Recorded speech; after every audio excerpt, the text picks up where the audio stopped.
Quand les revendeurs informatiques présents à la Gamers Assembly commencent à distribuer des cadeaux, l'ambiance devient, comment dire, électrique. Tous les bonus sont en effet bons à prendre, car pour devenir un joueur sur ordinateur, il faut quand même un budget moyen de 1 500 €, petite revue d'équipement. Ordre de prix d'une souris entre 40 € et 120 €. Un casque évidemment pour avoir le meilleur son possible et la meilleure écoute, micro, très important. On a des claviers à membrane et claviers mécaniques qui sont des claviers à partir de 70 €. La tour, on peut partir sur un PC de jeu à partir de 600 € et il arrive forcément qu'on monte à des prix comme 3 000 € la machine.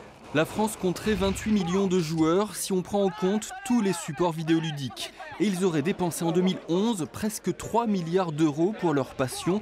Autant dire que les professionnels se frottent les mains. Ce secteur-là est effectivement en croissance. On voit beaucoup de marques qui commencent à arriver. On a des produits dérivés nouveaux qui apparaissent, des produits qui n'existaient pas il y a quelques années, qui sont vraiment pour coller à des besoins particuliers, comme des lunettes pour les joueurs, des supports pour des souris. On a vraiment un équipement tout nouveau qui sort pour ce qu'on appelle des pro gamers et aussi le grand public.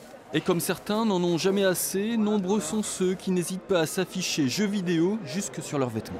Et ils cherchent surtout un produit fun qu'ils puissent porter pour montrer un peu leur appartenance au milieu du jeu vidéo et tout ce qui en découle, les slogans qui vont avec, un peu les grandes marques Nintendo, etc.